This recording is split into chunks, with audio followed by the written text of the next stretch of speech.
कवि हैं या भक्त कवि? चलिए इसके विषय में जानेंगे।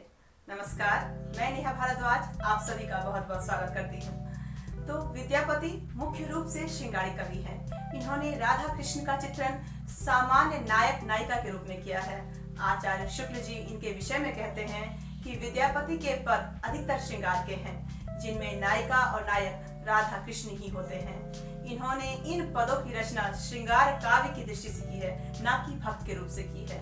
इसलिए डॉक्टर गियर्सन, डॉक्टर श्याम सुंदर दास, डॉक्टर जयनाथ नलिन जैसे कई विद्वान जो हैं वो विद्यापति को भक्त कवि मानते हैं। लेकिन बाबू गुलाब राय के अनुसार विद्यापति सूरदास और नंददास के साथ गिनाए जाने वाले कवि हैं, न कि बिहारी और देव जैसे श्रृंगारी कवियों के साथ। तो श्रृंगारिक और भक्त कवि दोनों इष्ट देव के श्रृंगार का वर्णन करते हैं, लेकिन भक्त कवि के वर्णन में हृदय के जिस उल्लास की व्यंजना होती है वह श्रृंगारिक कवि के हृदय में नहीं होती है।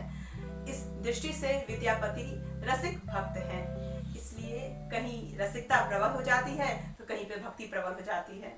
इस प्रकार कई विद्वानों ने अपनी अपनी रुचि के अनुसार उन्हें भक्त और श्रृंगारिक सिद्ध करने का प्रयास किया है, किंतु सच यह है कि विद्यापति कबीर और तुलसी के जैसे भक्ति के लीक पर नहीं चलते हैं, भक्ति के आवरण में अपने आप को नहीं ढकते हैं, बल्कि आस्तिक भाव से समसामयिक परिस्थितियों को ध्यान में रखते हुए माधुर्य के श्रृंगारिक सौंदर्य का दर्शन करते हैं। इससे स्पष्ट हो जाता है कि विद्यापति श्रृंगारिक कवि थे।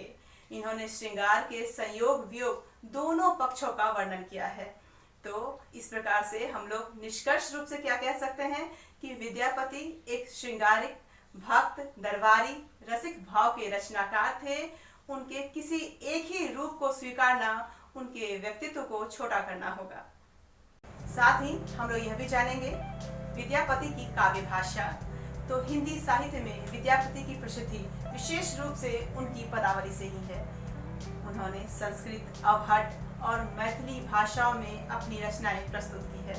उनके काव्य पर मुग्ध होकर के कई भाषा भाषियों ने उन्हें अपनी भाषा का कवि सिद्ध करना चाहा है।